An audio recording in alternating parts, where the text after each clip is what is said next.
bismillahi irrahmani irrahim alhamdulillahi wa kafa wassalaatu wassalaamu ala rasuli almustafa wa ala alihi wa sahbihi wa man istafa ñaan gi ñu indi tey ci li yonent bi sallallahu alayhi wa sallam jàngal jullit ñi yow mi tëdd di nelaw léeg-léeg nga tiit yeew walla nga wëlbatiku walla nga nelaw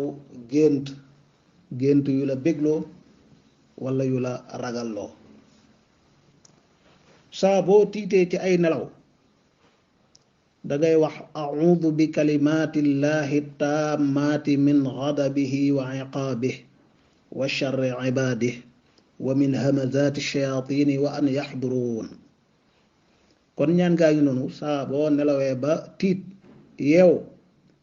waxal baat yi a'uudu bi kalimaatillahi taammaati min ghadabihi wa iqaabihi wa sharri ibaadihi wa min hamazaati shayaatiini wa an yaxduruun. léeg-léeg nga nelaw wëlbatiku ci guddi gi yëg ne wëlbatiku nga yeewu nga dangay wax laa ilaha illa allahu alwaxidu alqahaar rabbu samawati wal ardi wa ma baynahuma alazizu alghaffar. mi ngi noonu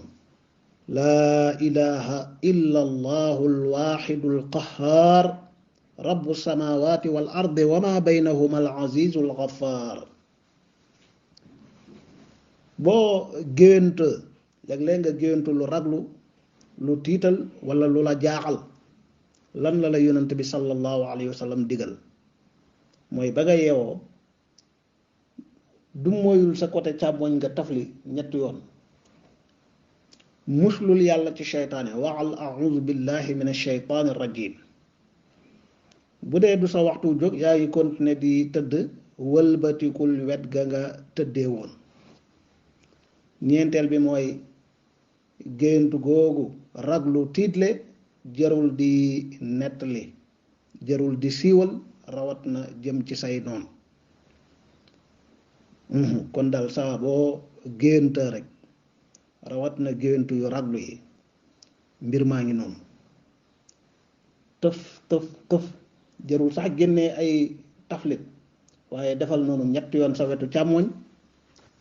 muslul yàlla ci sheytaane a'uudu billahi min ash-shaytaani rajim wëlbatikul wet gi nga tëddee woon bul siiwal gént gi bul ko waxtaanee lu dul koo xam ne xëy na am nga yaakaar ci ne mën na la firil gént. waaye bari na ñuy woote ne dañuy firi gént te dañuy nattable rek di wax la ñuy wax dara leerul leen ci loolu it lu mata moytu la ci jamono ji. boo nelawee ba yeewu nag sa waxtu jóg jot na nga dellu fañ tàmbale woon muy azkaarul istiqaadi min an nawm zikar ak ñaan yooyu ñu jàngoon ci képp ku nelaw ba yeewu ni ko ngën ji mindeef sallallahu alayhi wa sallam jàngale woon.